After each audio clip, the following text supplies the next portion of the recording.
Don't speak what you don't understand. The truth is not in your command. Don't shout about what you think is fake. The decision isn't yours to make. Don't lie about the way things are. Tall tales will take you very far. Don't scoff when they say it's the end. In this life you know you can't pretend. The days pass by, they've set in stone. But it's not too late now for you to change your tone. Don't speak, don't speak. Open your soul, but don't harden your heart. Don't speak, don't speak. Open your soul. Hey everyone, good morning. It's Mary Ann from New York City Retirees. I was trying to wait for my neighbors to stop mowing their lawn, but I'm trying to get out of the house because I'm really just frustrated and needed fresh air. So this is going to be the first of several videos that I want to do regarding this new healthcare plan and the actions of the MLC. And there's a lot of things right now, as you remember, when we were first starting to fight some of this that we actually had to do regarding the board and our legal counsel and the other organizations that we are now working with. So I'm going to stress again, like I always say to you, there's no reason to stress. There's no reason to get angry. There's no reason to freak out unless you see us freak out, and you still don't see me freaking out. We want to start laying out a lot of things that have happened yesterday. And in order to do that in a way that's concise and easy for people to understand, I want to do this slowly. So today, I really just want to announce to you that the Municipal Labor Committee voted yesterday, and I'm going to see if I can pull up that image and show you what we created last night. They voted to support this plan. Now, this wasn't an overwhelmingly supported support. So if you start hearing that bullshit out of the United Federation of Teachers, you can clearly smack that down. I want to show you that because of this weighted vote, right? These are the unions that voted yes. The yes votes was on the left-hand column. You have these unions that voted no. And you have to the right, these unions that either didn't show up or they abstained. Now, I'm choosing not to get upset at unions that didn't show up. It acknowledges in one way that they do not recognize this body to be negotiating this, which is one of the things that we've been saying the entire time. The Municipal Labor Committee does not have a bargaining certificate. They want to try to control everything, but this is yet another reason why we've said that this should not be happening. The things that came out yesterday were disturbing, and even more so, what we learned was that you've heard me say that I believe the United Federation of Teachers in DC 37 intentionally imploded the New York Health Plan, the New York City Health Program. You've heard me say that they've intentionally imploded the stabilization fund. You've heard me say this time and again. And yesterday, my statements were validated. Alan Klinger, Henry Garrido admitted that it was the goal of the tripartite committee to get rid of the stabilization fund. This was probably the most egregious thing or admission, because they actually owned it. They admitted it was the primary goal of the tripartite committee. Now, this is another problem, right? Well, there's a whole bunch of problems. This is going to be an issue that the active union workers, the active members of the unions, have to fight back on. And I'll get into more of that. Right here, though, I want to give a few shout outs. So in this middle column, unions that are protecting their members and their bargaining certificates, and unions that need to be hailed as heroes in this, that said, no, we don't support this. And I'm going to get into a little bit about that. The DEA, so Detectives Endowment Association, the Patrolmen's Benevolent Association, the Sergeants Benevolent Association, the UFA and UFOA, and two DC 37 locals, 2054 and 3005. These unions, from the New York City retirees to you, we bow to you and say thank you, because some of the things that these unions said, there was only a handful of these unions that actually spoke yesterday. So, for example, the PBA, the UFA, and UFOA spoke very eloquently about protecting their members and their widows and children. One of the things that this plan did by the tripartite committee, which Alan Klinger said was, of course, him and Henry and Mike Mulgrew, Gloria Middleton, and Greg Floyd, what the executive board of the MLC did was got rid of the stabilization fund, which was the funding source for the Widows and Children's Fund. And right now there is no funding for that. None. The city yesterday it announced that the city will agree to pay for the stabilization fund costs, which is $3 million a year for the Widows and Children's Fund. So out of what? Someone do the math. $120 billion budget, $3 million the city can't freaking find to fund the Widows and Children's Fund to protect the people who have made the supreme sacrifice to the city of New York, right? So the PBA, the UFA, and the UFOA, hats off to you for standing up for those that gave the supreme sacrifice and for their surviving family members. That is our duty to protect them. That is the city's duty to protect them. And the MLC absolutely failed to do that yesterday. They also have not made any accommodation for PICA, psychotropic injectable chemotherapy and asthma medications. And if you recall, this medication program was put into the stabilization fund back in like 2001. And it was because that fund was flush with cash, and it was decided to create a benefit. Now, when they did this, the stabilization fund started getting hit hard with the cost of that PICA fund drug costs, right?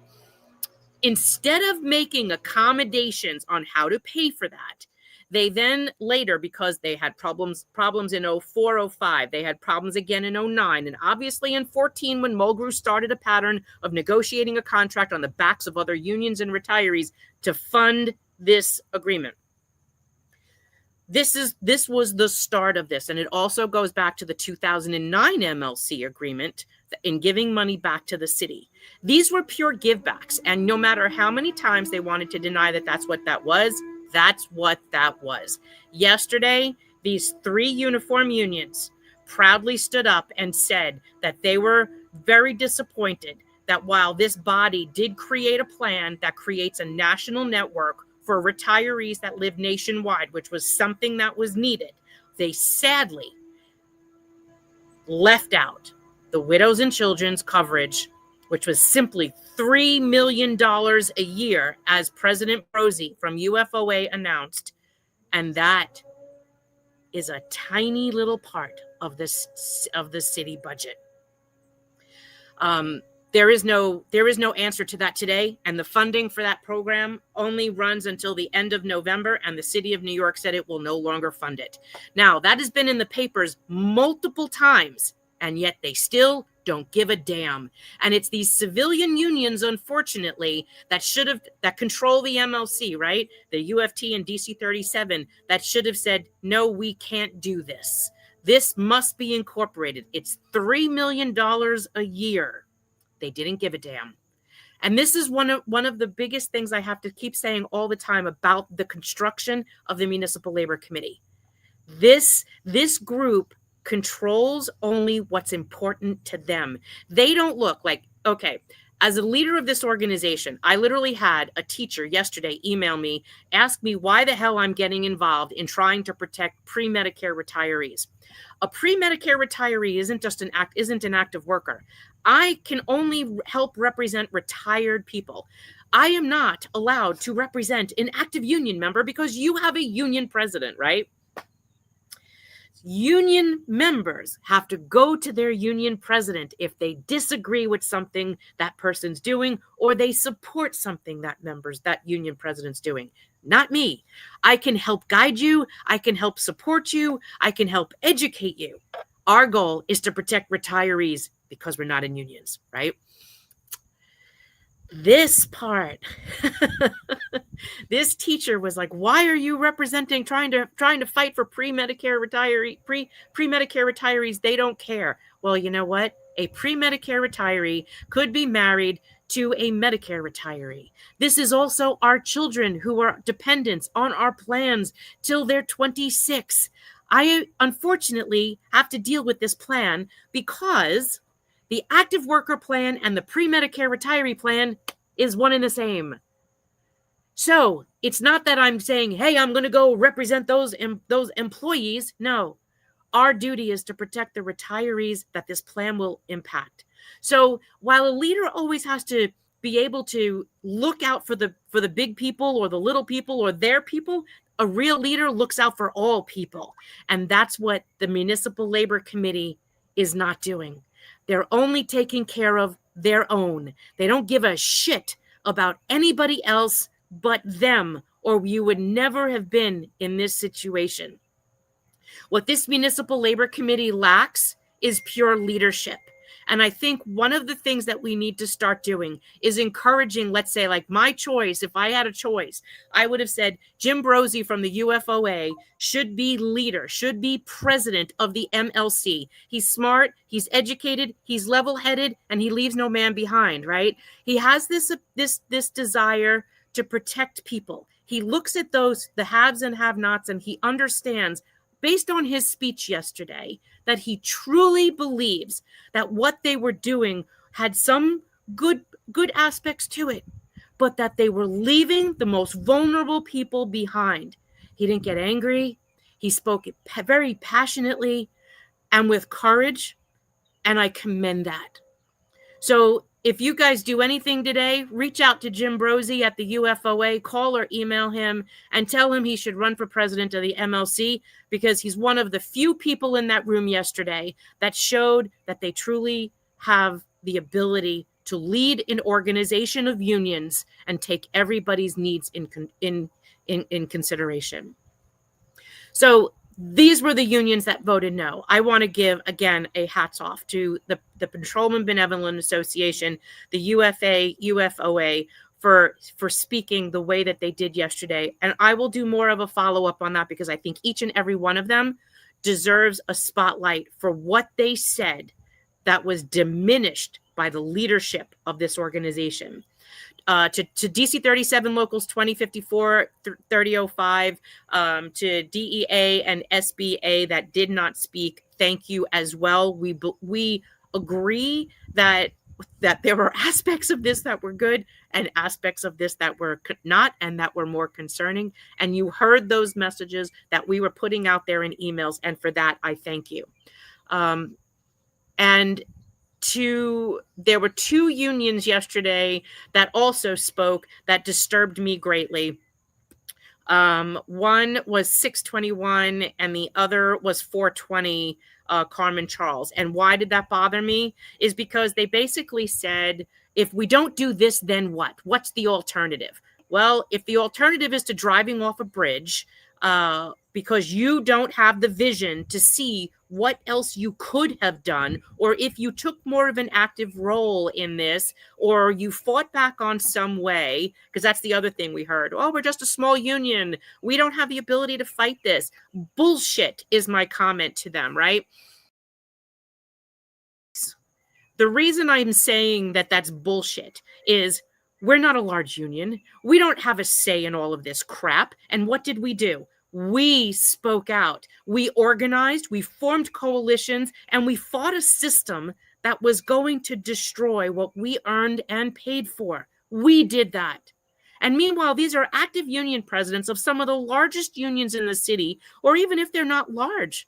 Remember, in the beginning, our lawyer used to say, no, Marianne, that's small potatoes. And we said, no, it's not small potatoes. If you put all the small potatoes together, you got one big freaking potato. All of those small unions together could have formed a coalition like we did. We formed coalitions with all different retiree organizations, DC 37 retirees, PD retirees, and there's like a north and south there. It's like the Hatfields and the McCoys. The same thing with the fire retirees. We formed coalitions with them. We got them involved.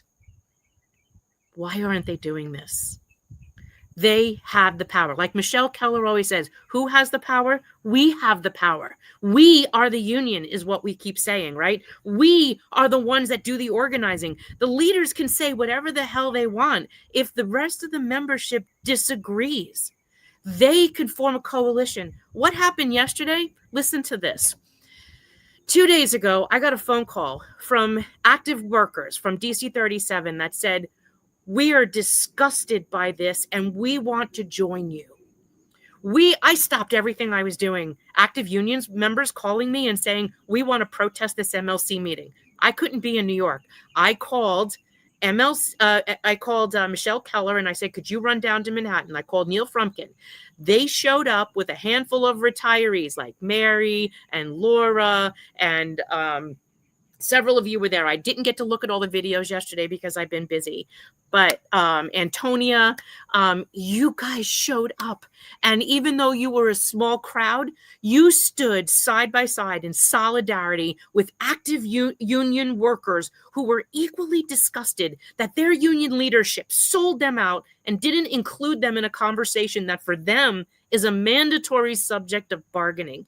This was historic. And so literally moved me to tears. Like yesterday was just an emotional day. You had active workers, young people standing with retirees marching outside DC 37. I will put those videos and photos up today, I promise. And you also had the leadership of 3 unions speak out against what the MLC leadership had done. We have been heard and we are making noise. We are educating people, and as slow and painful as this process is, it's getting through. Now, is it getting through to the leadership? No, they're just still disgustingly absent in this conversation and morally corrupt. But some of those MLC unions heard us over the last few years. They talked about the weighted vote being bad. That there's no communication. There's still no communication and transparency in the MLC itself. This was hidden from those member unions, this plan, the design, the people that were talking about how is it that the tripartite committee was able to take make a decision to destroy the stabilization fund without that being a resolution from the entire body of 102 unions. So correction captains, Lorraine, abstained, and Koba, Benny Bascio, voted for this. But Benny always goes with the good old boys. So there you have that. Faye Aronson, vote for Marianne for top labor leader. Oh my God. Yes, the link was on our website. And I think I posted also, I had some seats available for that event on the 8th. Thank you, Marianne. We proudly stand with our active brothers and sisters. Labor leaders are abusing us and they need to surge together. And this was amazing to see young people call me and say, can you help us do this? I was like, in a heartbeat. We did a press release. Wanda Williams came out. She's a former DC 37 retiree. She has her own organization, New York Cares, or what the heck was her organization called? I'm sorry, like my brain is like in a million different places, as frustrated as I am over this. Let's see. Here we go. Hands off New York Care. is Wanda Williams' group. And they were out there yesterday with Neil Frumkin from Resilient Retirees from DC 37. This was a powerful day of protesters. We've made the news. We had, you'll see articles in AM New York, in the city. You'll see articles in Work Bites today. Steve Wishnia was there. So there's a lot going on, and expect more to be coming out. We did a press release so that people knew to be there. Reporters were there. The Staten Island paper will also put out something. Susie Sandor, yes, I saw you there yesterday too. You and your husband, thank you very much. The unions who spoke out against the plan should drop out of the MLC. I think others will join. And you know, Ellen, this healthcare started being funded by the city. So as full payment was initially started as for uniform services only. So back in the 40s, they were offering healthcare to the city under HIP, right? When HIP was created by Mayor LaGuardia, but it wasn't paid for other than the uniforms. In the 1964-65 agreements for the fire and police, the city was paying their health benefits first because they were uniformed, and then came the other uniformed, and then came everyone in 1967. So honestly, and I'd hate to say this, I mean, I think if we can get a good leader in the MLC, maybe this could stop, because the Mayor's Office of Labor Relations has been negotiating in a predatory pattern and encouraging the two largest unions in the MLC to abuse that. And they've willingly done it. To hear an admission yesterday that the tripartite committee, and let me see if I wrote down the stay words, that the principal goal of the tripartite was to move away from the stabilization fund. Henry, Greg, Gloria, and Mike. And I will tell you, I did not hear Michael Mulgrew yesterday. Jeff Sorkin cast the vote for Michael Mulgrew in yesterday's vote, the single largest vote to support this plan, with no commentary about the widows and children's either. So we think it's going to be time to hold some of them accountable on this. So this new plan, Unity trolls are pushing, saying you're an interloper who's hurting healthcare. No, they are interlopers. They are predatory people who take pride in gaining on the backs of other people. Today, in the link on our Facebook page, and I will put this out on a group post or in the email, and if I remember, I will put it in this YouTube description later when I go back in. I will put the link. If you go up to OLR's website, the link to this contract is there.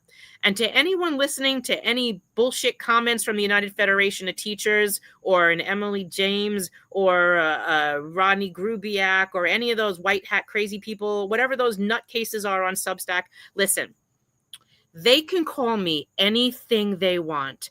I wear that with a freaking badge of honor, because if this organization was anything that they accused us of being, we wouldn't be where we are today. And literally, I said to a union president 2 days ago when I put this on Facebook, I said, please tell me, are we moving the needle with them at all? And this was before the MLC meeting. And this union leader said to me, can you tell me that I'm at least a pimple on their ass? Like, am I someone that they always have to address? And he said, yes. Yes, there's something in these conversations that we have that they say, well, there's always the Marianne factor, that she could come in and mess up what we're trying to do, or what they're trying to do to us, and which is good and bad in some ways to them. And I said, so am I just... give me some joy today and tell me, like, if I'm not moving the needle, I'm at least a little annoying. Give me something. And he wrote back and said, no, Marianne, you're not a pimple on their ass. You're a festering boil on their ass.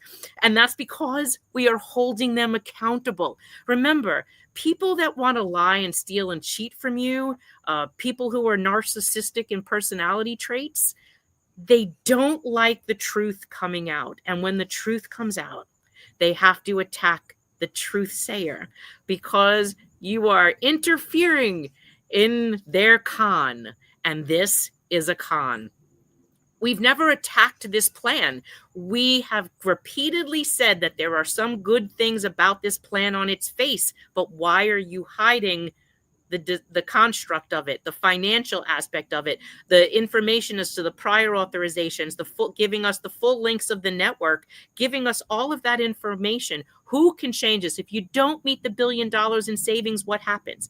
And then listen to this one.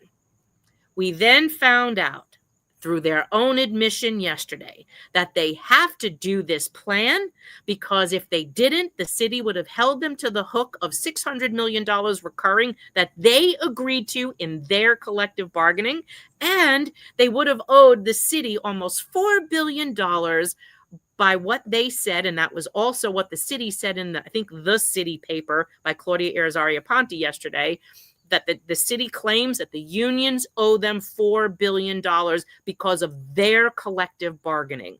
And if the speaker is listening to this message, she needs to recognize retirees are not in unions. We don't collectively bargain, that they were robbing us blind because of their financial decisions in their collective bargaining agreements, and were using us as a cash cow to fund their agreements. They needed to pass this deal yesterday because, one, their goal was to kill the stabilization fund like Bob Lydon wanted for the last 40 years. They also had to get out of the $4 billion debt and the current lawsuit that they are in, the Municipal Labor Committee suing the city because the city was forcing them to arbitration over that 14 and 18 MLC deal. Them supporting, passing the New York City Employee PPO Plan or NYC PPO Plan, whatever the frick that stands for, because no one actually even says what NYCE stands for. Them passing this plan gets them out of all of that. Now, still not seeing what's under the redacted black boxes of this agreement on the OLR website. All I can tell you is they probably buried the MLC health agreement somewhere in the terms of the contract that we will never see. Now, Klinger also did mention yesterday, he said there is language in this ASA agreement, which stands for Administrative Services Agreement, that the city can make changes to the design. Klinger says that healthcare had to be bargained and changes cannot be made unilaterally. Now, that second part is accurate. He said he spoke to Dan Pollock at OLR and that Dan and them have some sort of an agreement that they won't make a unilateral agreement on design. Now, I'm not saying design change. I'm saying that they will most likely be able to somewhere increase a copay or something because they need to live up to the agreement, the promise that they made to save $1 billion. If the insurance company is recognizing that their fees, the administrative fees that are paid to them by the city to administer this plan, is on the hook, because I bet you they put it up like a VIG, right? They put it up on the table as, I'm going to meet these savings benchmarks for you, and if you don't, you could take away my fees. If that's the case, there's going to be a point where the plan either won't be profitable for the insurance company and they'll back out, or there's an agreement to charge you. There's got to be, because no insurance company will choose to run a city health program at a fiscal loss. So without seeing all of that, we're in the same situation. What happens now? Now this plan has to go through the mayor's office of contracts to have a hearing, and that hearing isn't really a hearing. It's kind of like a bitch session on a telephone, and everyone gets to say their piece, and then it goes to Brad Lander, the comptroller, to review, and he has 30 days. Here's the fear on that. Open enrollment, it starts November 1. Open enrollment starts November 1. It goes through November 30th. I do not think you are going to have this information on what this plan is before November 1st. And this is the default plan now for all non-Medicare retirees and active workers. The GHI, CBP, Anthem plan is dead. This replaces that. I can't tell you where all that's going to go. I don't have a crystal ball, but I could tell you it'll probably all sail through pretty quickly.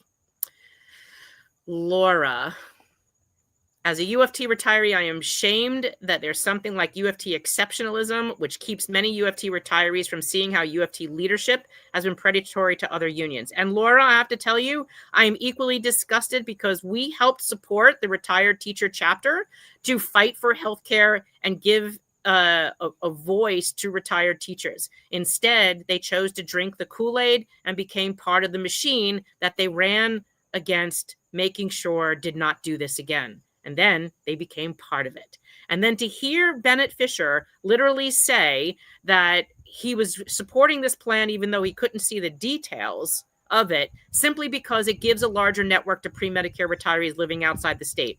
Look, we know that's a problem. We've been saying that for decades. He's a newcomer to this fight. And while I welcome him getting on support that there needs to be a better plan for pre-Medicare retirees living outside the New York metro area, he just conceded his power to the very man he said he was running to fight.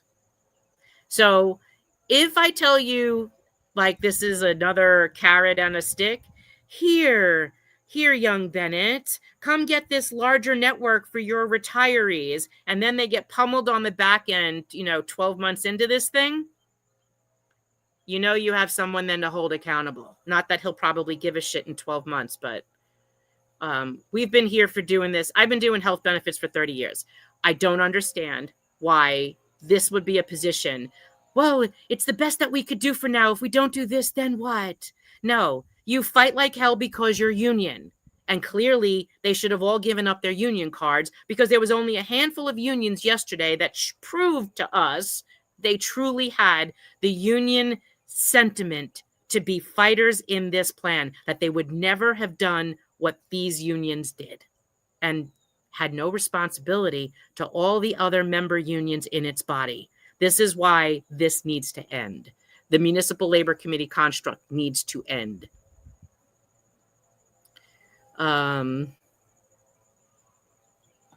Bennett is in over his head. Yes, my dear. Sadly, I will agree with you. Someone answer this for me, please. UFT website. It says the plan will be the United Healthcare Choice Plus. I believe that is the name of the network. So if you are a New York Metro retiree in those downstate 13 counties, Emblem will be handling your medical and handling your hospitalization. If you are outside those downstate 13 counties, your new health plan will be this plan, but the network will be United Healthcare.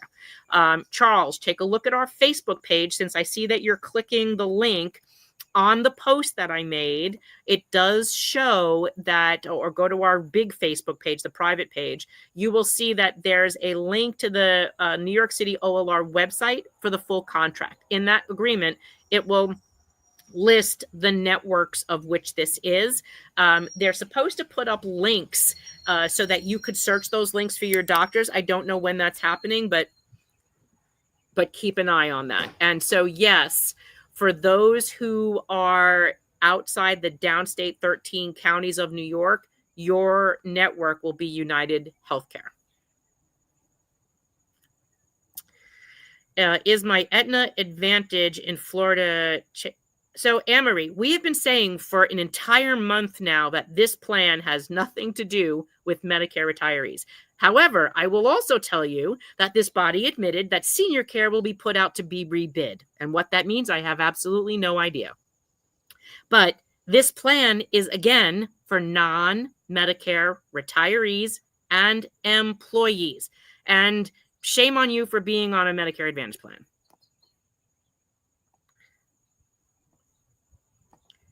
Did I understand there is no more PICA, no insulin coverage? So, no, Marie T. So, if you are a active worker and a pre-Medicare retiree, the PICA plan does not have new funding.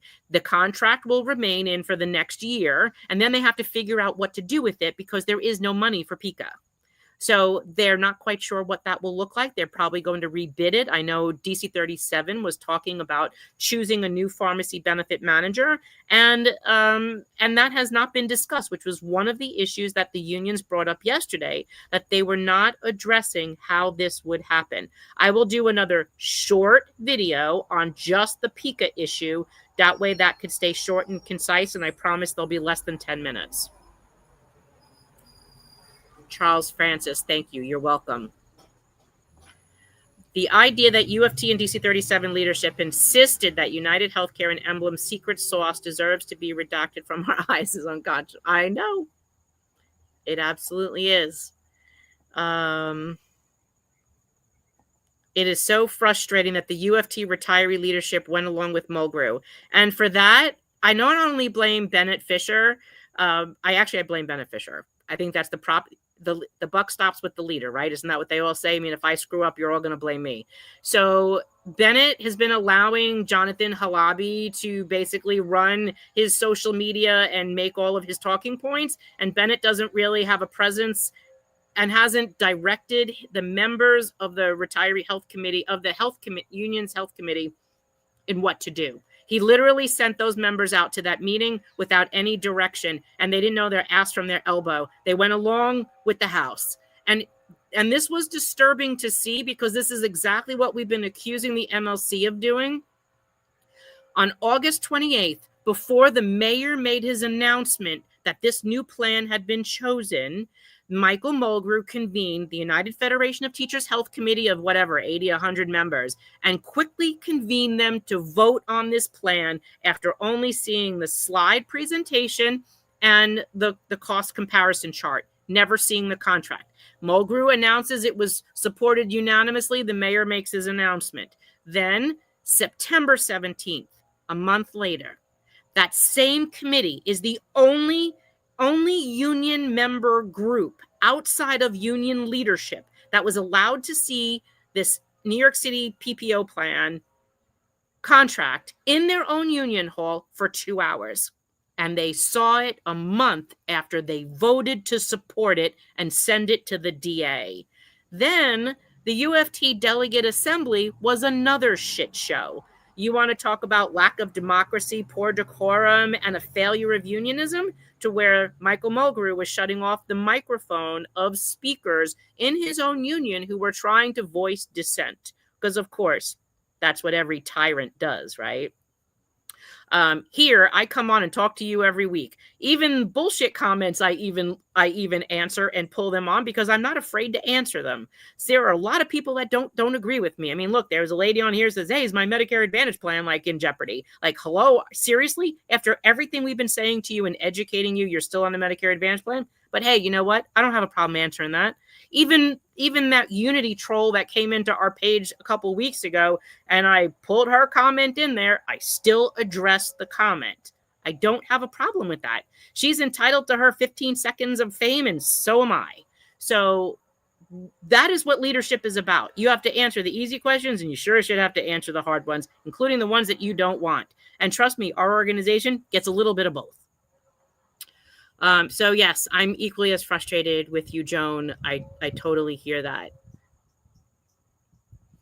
So George, I'm not sure what your comment is. Is this for retirees also? So George, this plan is for active union members and pre-Medicare retirees and their younger dependent people. Yes, if that's your question.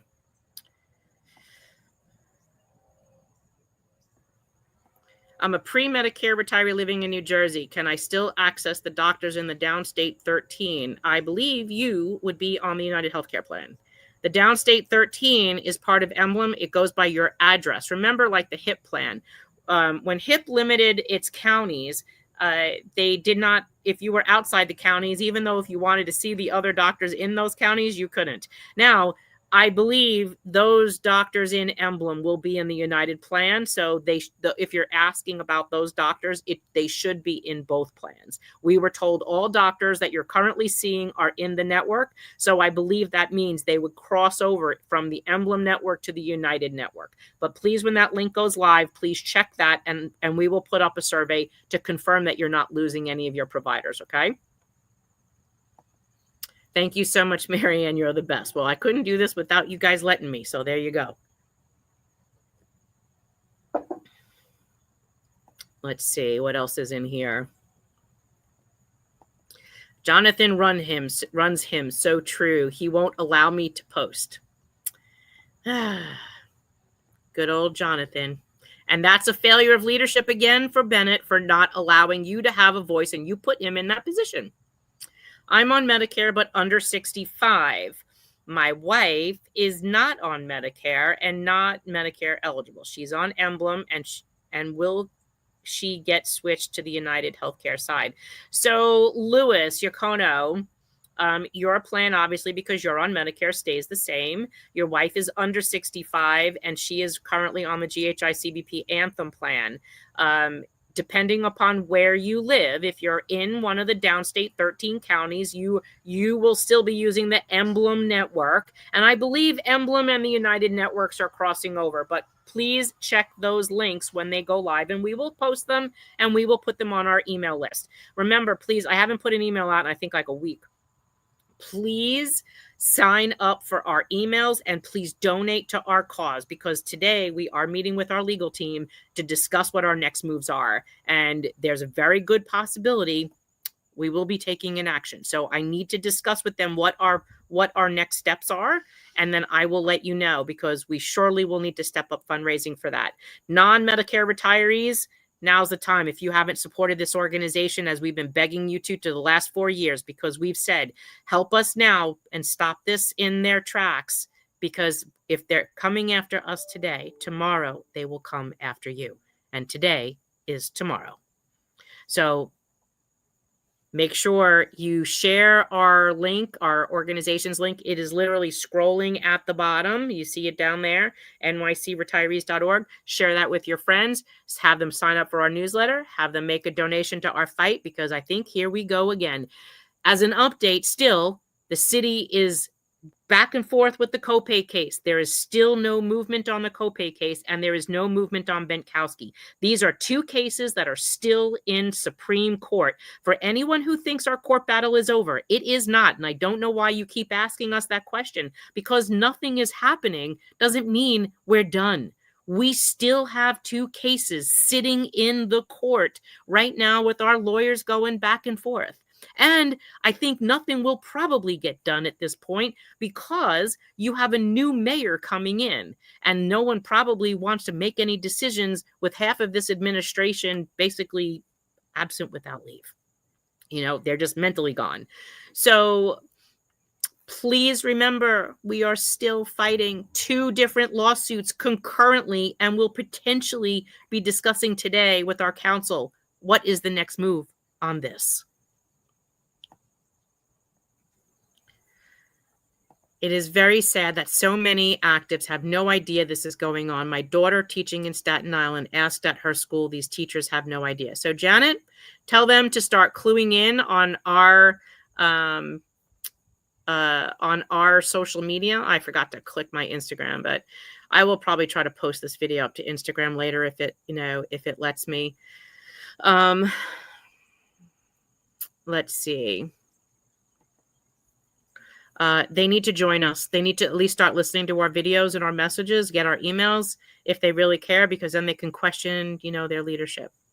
Dawn, yes, I remember you addressing her. Yep. You're welcome, Louis. Thank you for the question. In Florida, the plan called Florida Blue Medicare Advantage, all doctors have dropped it because of all the denials. So, Anne, many Medicare Advantage plans around the country have identified counties in which they're not making a large enough profit. So what they decided to do was basically shut the plan down. They stopped on those plans in those specific zip codes, stopped paying commissions to sales brokers, sales agents selling those plans to discourage them from selling them, and or they just dropped them. They decided to no longer hold those plans and dumped those people that were in them off of them. Is Brad signing? I don't know. Brad hasn't answered my calls or text messages since July. You're welcome, Steve. Thank you so much for all you do and answering my question. You're welcome, Deb. Thanks for the update. I have a doctor appointment. We'll catch the end of this later. Thank you for all the information. You're welcome. JG, I don't know why you can't see the chat, but if you go back up on YouTube, you will be able to. Ooh, big B. Hi, I'm retired, just 60 and living outside New York City, living in Orlando. How will this impact me and my dependents now? So, Maria, the same as I've just said for like the last, how long am I on this thing? 45 minutes. Active members, non-Medicare, retirees. If you are 60 years old, you're non-Medicare and you live in Orlando, this plan would be yours and your younger dependents, and you would be in the United Network. I live in Florida and I'm under 65. Well, the doctors that I found down here, I have no idea. You will have to look at the link that they will be posting, which is why we've been asking for it for almost a month. As soon as they post the link, you will need to check your doctors. We will then do a survey and ask you if your doctors are in this network, but they have not, to my knowledge, posted those links yet. I appreciate everything you are doing. Stay strong. Thank you, Barbara. So I live in New Jersey. I'm not entitled to switch. Dawn, if you're under 65, retiree, you will be put into this plan. And because you live in New Jersey, you will be on the United Network. So, address for sending a check, Mary.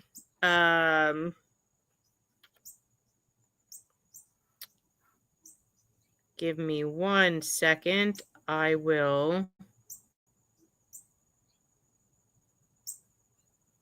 tell you what that is.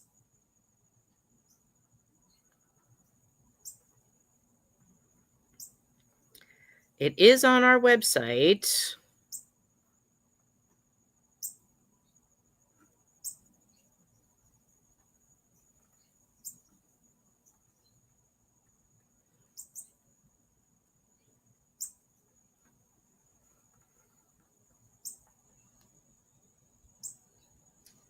Oops. I should just save it to make it faster to pull up.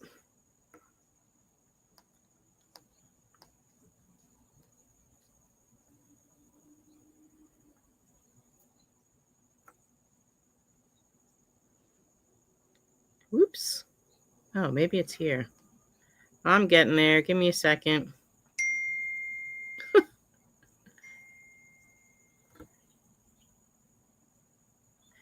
Okay. You are going to send it to New York City retirees, P.O. Box 143538. Let me type that. Where are you? Let's see.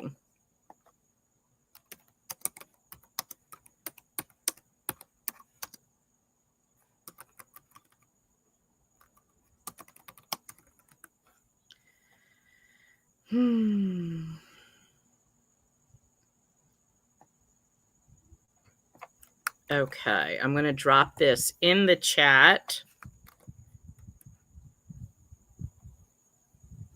So make your checks out to New York City retirees, NYC retirees, and you're going to NYC retirees. Whoops.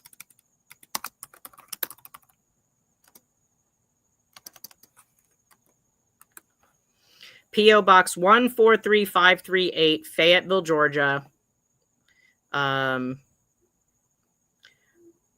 Zip code 30214. Lima Nori, as a UFT member, I appreciate your support and concerns. You are welcome, Lima. Laura, I'm frustrated at how Brad Lander is delaying the release of his scathing HIS Health Insurance Stabilization Fund audits. By doing this, he's assisting the union boss thugs to get away with more. So, you guys can do a few things today. In addition to doing the emails that you do have on your homework page on our website, you can also, I asked you to contact UFOA President Jim Brozzi and thank him, encourage him to run for chair of the MLC.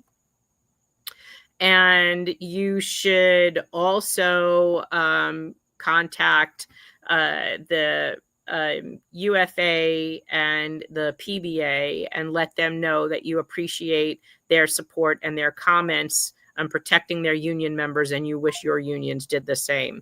If they are your unions, thank them and encourage Jim Brozzi to run for MLC chair, because the options that we currently have are absolutely horrendous. Greg Floyd and Henry Garrido should not be running for chair of the MLC. They're absolutely absent in representing the body as a whole. So let's see what other questions we have, and then we could wrap this up.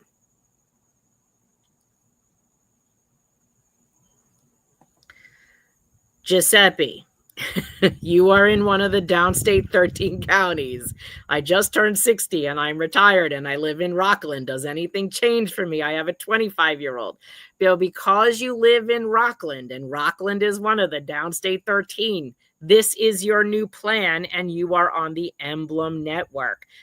Stay calm, everyone. This really is not that hard to understand. We're going to put out a quick cheat sheet and put up some information up on our website so that you can go and read it, and we'll put it in an email. But remember, this is still developing, and trust me when I tell you that anything could happen and anything can change, because there's a lot of angry people about what happened yesterday, and this still has to go through a hearing and it has to go through the comptroller. Those are typically rubber stamps. And even if Brad decides he's not going to endorse this contract, the mayor could still override him and put it in place anyway, like he did with the Aetna Medicare Advantage plan.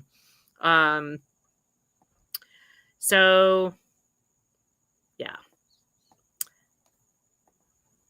Okay, I have the address.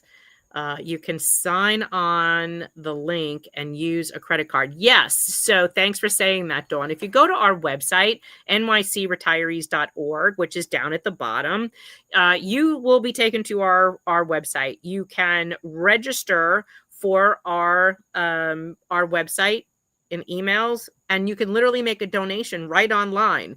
ACH is like Zelle. It comes right out of your checking account. You can do a PayPal. You can do a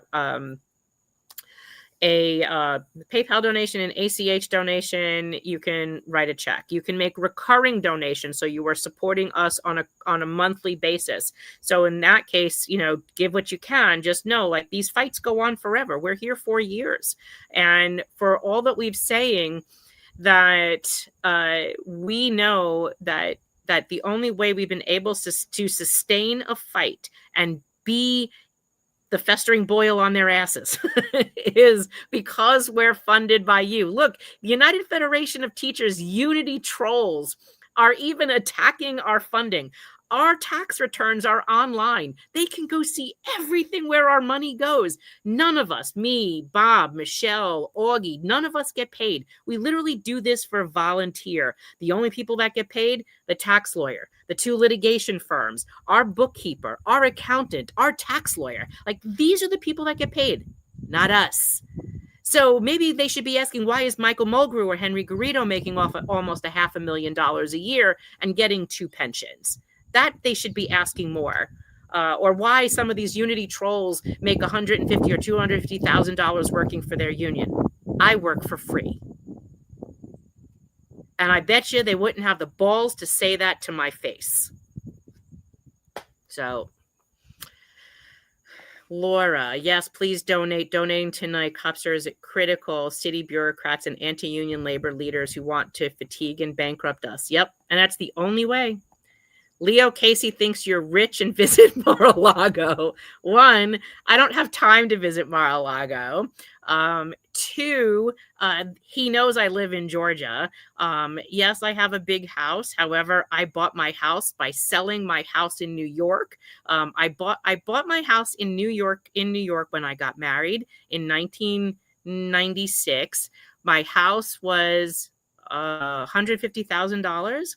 And then I sold my house for about twice or more than twice what I bought it for. And then I moved down south and moved in my family and bought a house with that money. That doesn't make me rich. That makes me a really good gambler because I bet on real estate. It doubled in price. And I bought another house to accommodate my family. And in a cheaper place too. And I always joke, like when I first bought this house, the real estate guy didn't understand why I kept questioning him what my taxes were. When I was in Long Island, my taxes were pushing like $12,000-$14,000 a year. That was half my pension. Remember, I'm always the one that's telling you my pension is $35,000. I don't know how Leo Casey thinks I'm rich because I'm not rich. But down here, when I moved here in the South, my taxes were like $3,000. And I kept asking the guy, is there another digit missing? Like, how come I got 2 acres at my home? Why is it so, is this wrong? Is something wrong? And the guy was like, why do you keep asking me? I'm like, my house in New York was this little teeny tiny home on no land. And I was taxed like half of my pension in taxes. And the guy said, you New Yorkers are crazy. So no, Leo Casey and any other, half-brain dimwit that thinks I'm rich. No, I'm not rich. You can look my pension up online. It's public information. My pension is a $32,000 pension with cost of living adjustment. My pension is $35,000 today. I don't have nothing to hide. And I don't get any money from this organization. So no salary, no stipends. I don't get anything like that. And when I travel, I have to pay for my own dog to be babysat so that I can go do all of this advocacy work. That doesn't get reimbursed to me either. So no, don't think that. And if you tell Leo, if he wants to debate why he thinks I'm rich, then maybe he should call me. And I've never been to Mar-a-Lago in my entire life. That's absolutely hysterical. I will tell you, the only closest thing I ever have to Mar-a-Lago is making their turkey burgers that Oprah Winfrey put the full recipe up on her website like 2 decades ago. And if you go to my old website, where I had a website when I first moved down here, I think I put the Mar-a-Lago turkey burger recipe up on there because that was really a good burger. And that's it. I have never been to Mar-a-Lago, truth be told. So don't get caught up in the BS. Remember what I've always said to you. When they can't attack the message, they will attack you. It's a diversion, and they have to do that. You are rich in wisdom and intelligent, better than Mildred. Thank you. David, one of the reasons we left New York. Yeah. And on my small pension, when I first bought that house, it was affordable, especially when I was married. But, being on my own, I no longer have 2 incomes and I don't have that. So yes, I am not rich, unfortunately, but but as you guys think I'm rich in intelligence, which is a beautiful compliment. Thank you. So I'm beautiful, I'm smart, I'm mentally rich, and I'm a festering boil. Those are all great things to be. Claudia, Catherine Riley, contact Social Security and apply for Medicare and get an online account 3 months prior to your 65th birthday. You will automatically go on to senior care for your Part B. So I must have missed that comment somewhere. Charles Francis, I'm a PBA member and very proud of them. Charles, I want you to know, when I heard about what the PBA rep Dave said yesterday, I was literally in tears. You guys call the PBA and tell Pat Hendry, who's the president of the PBA, and the representative that was there, Dave, that you support their union's position in protecting their members, and that you heard that Dave spoke on behalf of the union's members eloquently and passionately, and to continue to do so, and you support what they're doing. They were the only union that fought back on the 2014 and 18 MLC deals. They were the only unions, and they were attacked by Henry Garrido and Michael Mulgrew and Harry Nespoli for doing so. They are the only union that literally sued to stop being forced these agreements into their contracts. And even though they lost that court case, it wasn't on the merits. It was on another issue. The issue still stands unresolved, and I am still trying to find a way to bring that issue.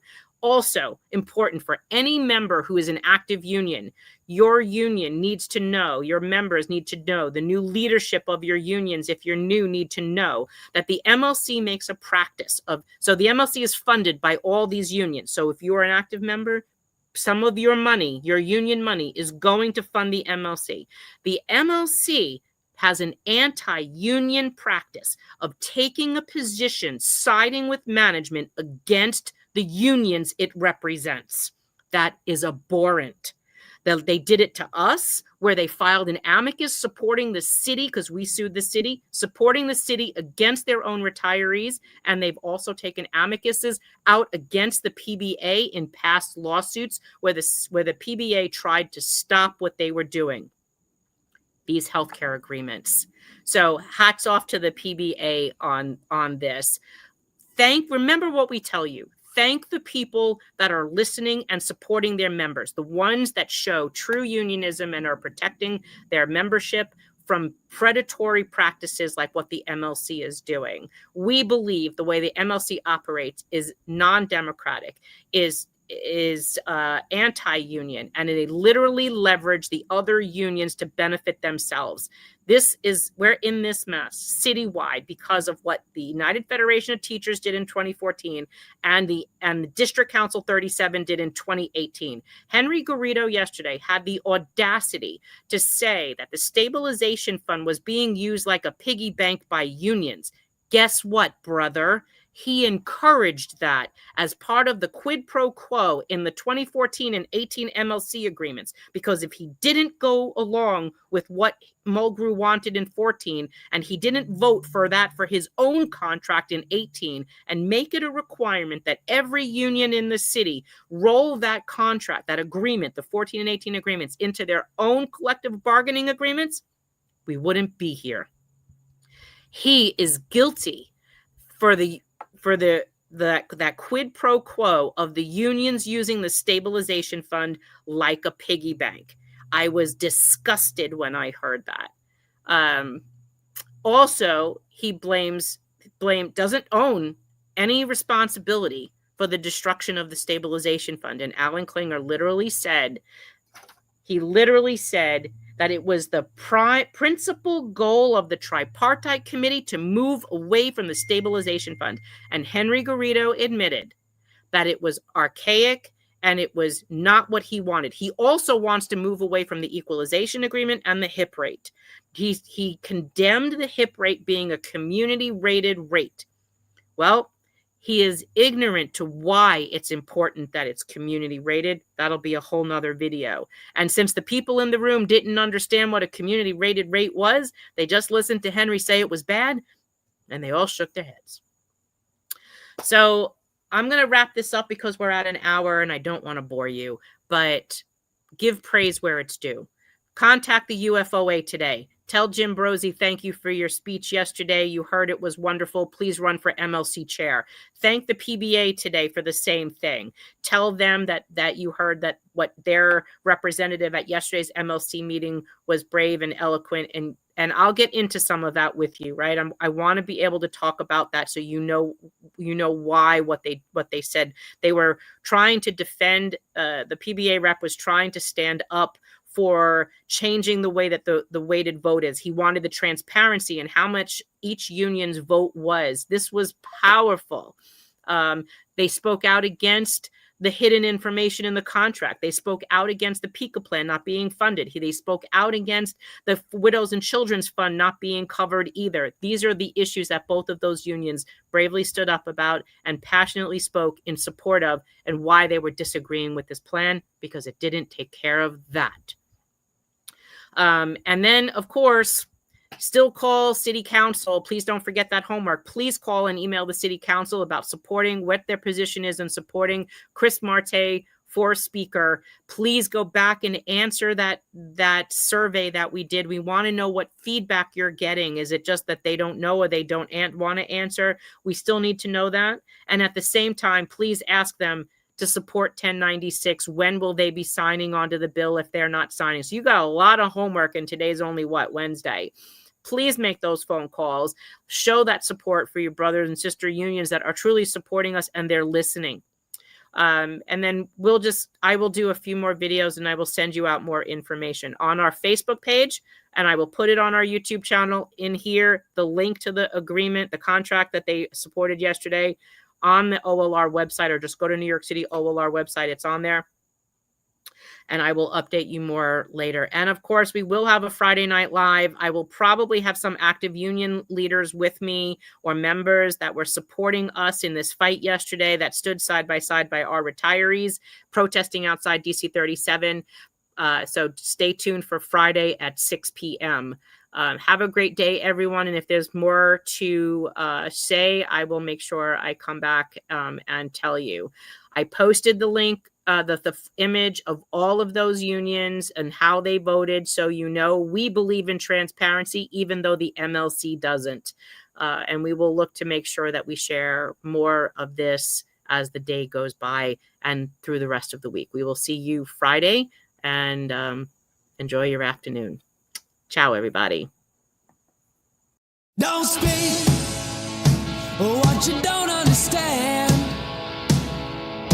The truth is not in your command.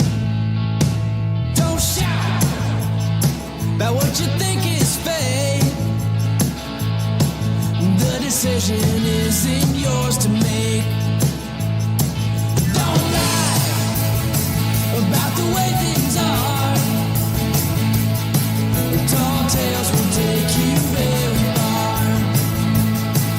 Don't scoff when they say it's the end. In this life, you know you can't pretend. The days pass by.